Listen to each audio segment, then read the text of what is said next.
guys, Extreme Rules just ended and it's officially in the history books. I gotta say, overall, this was a pretty damn good show. I had tons of fun watching this. This was better, in my opinion, this was better than WrestleMania. This was just, it was fun to watch. Alright, so the first match you had was on the live pre-show on YouTube. It was the United States Championship being defended. Santino Marella versus The Miz. Miz came out and cut a promo saying how he was in the main event Extreme Rules last year and now he's in the pre-show this year and he shouldn't be on the pre-show.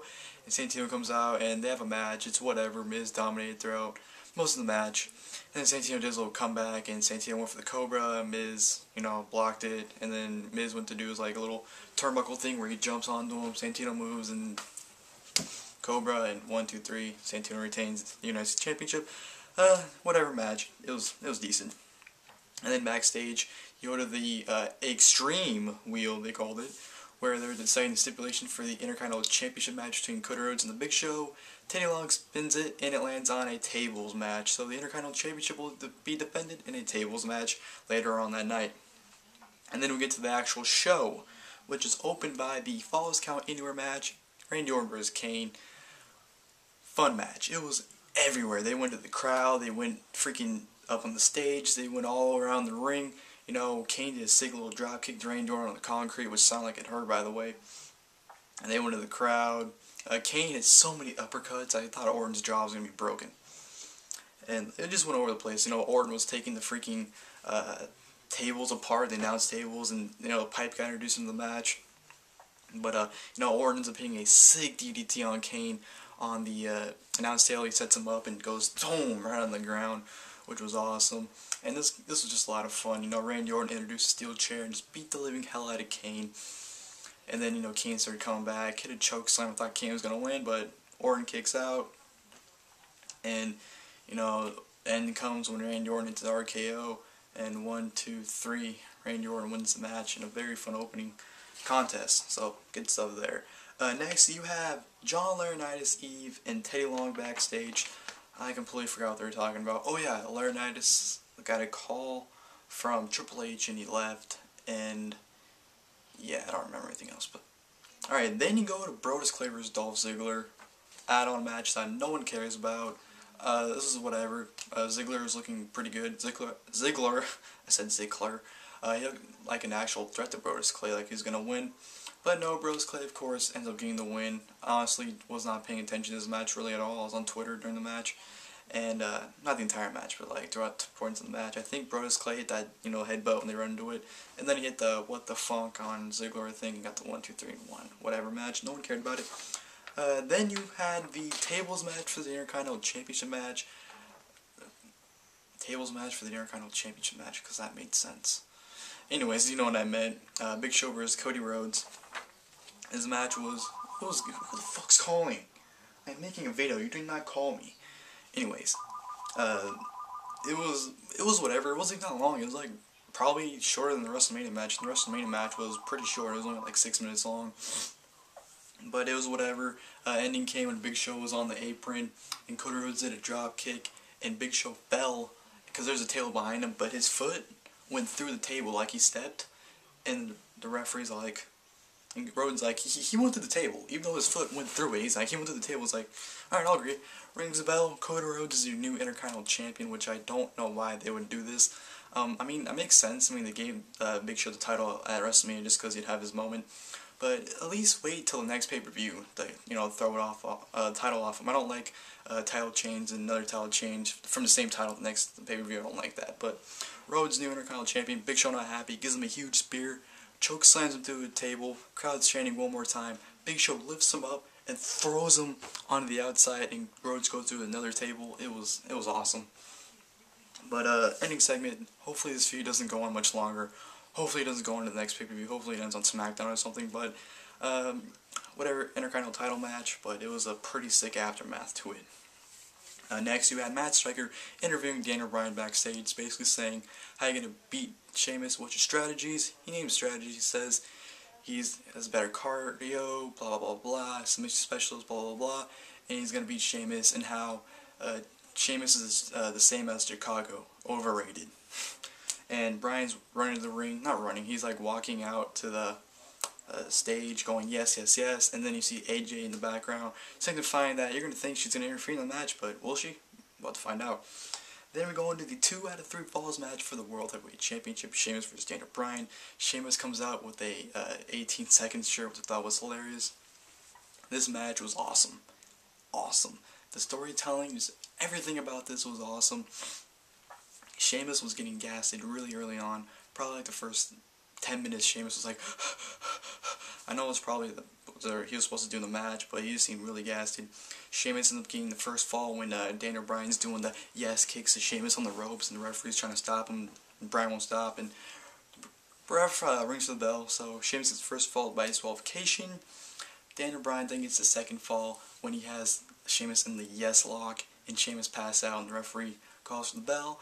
And it's 2-2 on the fall, not 2-2, 1-1 on the falls, and they take a break for about 2-3 minutes because the referee's seeing if Sheamus is not passed out, so he see if he can continue or not. And Daniel Bryan's in the background just going, yes, yes, yes, and you know, Sheamus is like, I'm fine, I'm fine. Bryan's working on his, what was it, left arm or right arm? I don't know. One of Sheamus, I think it was his left arm, I believe.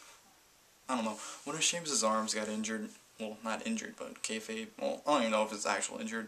They're just working on it, basically trying to have like the easy spot to attack to get advantage of the match. And he's attacking his left arm, and Sheamus hits a bro kick when Bryan tries to come at him, but Sheamus goes for the pin. 1-2, Bryan kicks out, and they go at it. No, Bryan tried to hit a freaking diving headbutt off the top. Sheamus moves, and Sheamus hits a huge bro kick that flips Bryan, and 1, 2, 3, Sheamus is still your World Heavyweight Champion.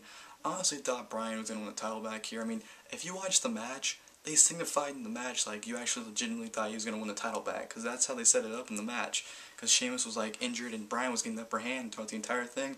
And just to have Sheamus retains, I don't have a problem with it, but I really think they should have done the title back on Bryan. And AJ not getting involved makes no sense. I mean, they did all the signs where you're like, she's going to interfere, but she didn't, so I didn't think that made sense at all. But whatever, still a great match, really, really good. You had a random match thrown together. You had a 2-on-1 handicap match. You had 2 jobbers named Aaron Relic and Jay Hatton in the ring, and they're saying how they're going to defeat Sheamus because 2 is greater than 1. 2 is greater than 1. 2 is greater than 1. 2 is greater than 1. Keep going, going, going. And then all of a sudden, Ryback comes out, ready to destroy, and Ryback kicks everyone's ass. He clotheslines a guy, he freaking, gives this guy a big stomp, like, you know, he throws him just big stomps on him. I don't know what the hell his moves are called. I'm too lazy to look them up. And basically Ryback just squashes them easily. Forgot what the fuck his finisher is called. I had it in the top of my head, but I can't remember. But if you've seen Ryback, you know what his finishing maneuver is. It's that, and he pins both the guys at once, and 1, 2, 3 wins the squash match. Whatever, I mean, it gets Ryback over, I guess. And the crowd was chanting Goldberg throughout the match too, which I thought was hilarious. Yeah, whatever. Next, you have Matt Striker backstage interviewing CM Punk. CM Punk says he's here with 20,000 of his closest friends, and he's ready to kick Jericho's ass, basically. And that leads to the Chicago Street Fight for the WWE Championship, CM Punk versus Chris Jericho. They both come out in street clothes, which I thought was awesome, because it's not every day you see wrestlers come out in their street clothes ready to fight, you know. So that was very, very good to see. And Punk's sister, they say, I'm not sure if it's actually his sister, but if it was his sister's pretty hot, might I say. But this Chicago Street Fight was awesome. It was freaking amazing. This match was everywhere. You had freaking CM Punk take the, you know, little panel things, whatever it's called, on the announce table. He put it up and threw Chris Jericho through, which it was amazing. The storytelling in this match is amazing. So with the world title match, both those matches had great storytelling. This match is awesome. You can't really describe how great this match was, and man, it was just that good. You had Jericho like taunting Punk's sister, and she slaps him, and he goes like to attack her, which was, I mean, if you understand what happened to Jericho a few years ago, you'll get that.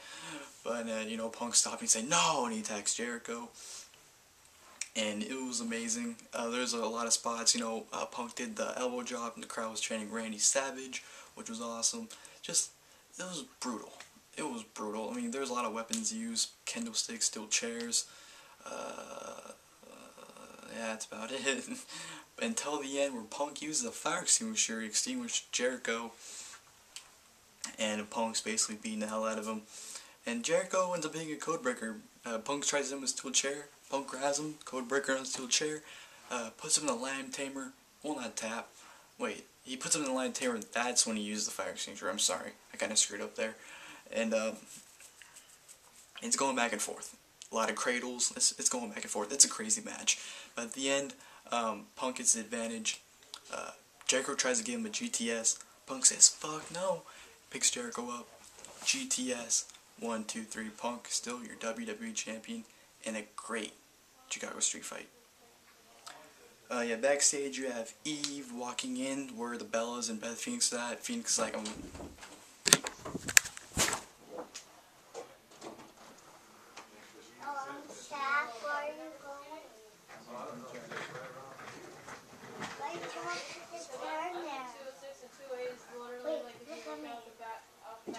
Where's your chair?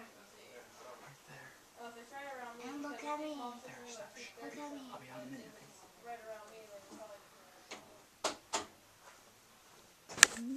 I'm so bad for that. Normally if that happened I would stop the video, but since I'm so far in the video, I'm not gonna stop. And I really apologize for that, by the way. Yeah, this is why I don't like making videos when my family's home, because they tend to interrupt me. So, very sorry about that. Whatever, shit happens in videos. As I was saying, Eve was backstage with Bellas. Eve tells Beth she's not competing. Bellas are like, "Who am I facing?" Eve's like, "Don't worry, it's not Karma." And they're like, "Yes." They go out there. And then their opponent is Layla. Thank you, God, because I love that Layla, if you don't know that. And so it's Nikki Bella versus Layla for the Divas Championship. Whatever match, Layla looked good and high as usual. And at the end, Bella, they did the Twin Magic. Brie Bella was in the ring and she tried to do a little, whatever the fuck the finisher's called. But Layla counters it into a neck breaker. 1, 2, 3. Layla is your new Divas Champion. Thank you. Alright. And then, Matt Striker's backstage. Decides to interview John Laurinaitis. He says, "What does Triple H gotta say?" Laurinaitis goes, "Tune on Raw tomorrow night and see what he has to say." That. And then we go to the main event. Extreme Rules match. Brock Lesnar vs. John Cena. Brock Lesnar beat the shit out of Cena. 10 seconds into the match. 10 seconds into the match. Cena's busted wide open. They had the doctors go in there and stop the match. Well, not stop it, but like stop it for the time being, then continue it. And that's how bad Lesnar just beating shit out of Cena throughout the entire match. He's F5'd him. He's freaking boom, ramming into him. He's doing everything. Basically kicking Cena's ass. This was the most brutal match in WWE in quite some time. It was brutal. If you don't like blood, don't watch this match. If you love blood, watch the match. But it's basically, you can't really, the only words you can say is Brock Lesnar owned Cena. This is like an old John Cena match where, Cena gets his ass kicked for 90% of the match, then comes out at the end and wins. Yeah, this was that kind of match. But great spot by Brock where he actually has the steel steps in the ring and he runs off it and Cena's on the other side and he freaking jumps and hits Cena off, but Brock flips over too, so they both land on the freaking ground, and it was just a huge hilarious botch. It was awesome. But of course, Brock's like, I'm good, and he gets back in the ring, tries to do it again, but Cena hits him with the chain, gives him a FU on the steel taps. Oh, sorry, AA. 1, 2, 3. John Cena defeats Brock Lesnar.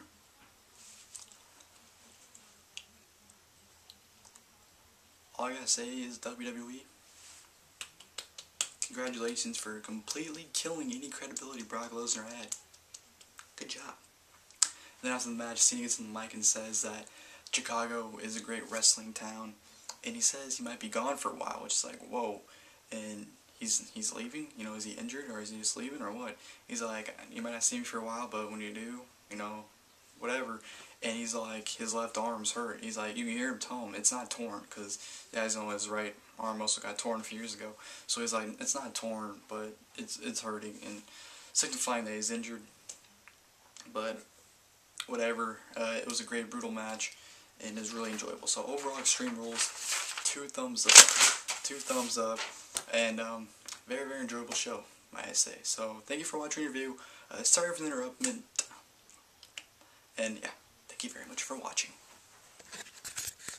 Brock Lesnar.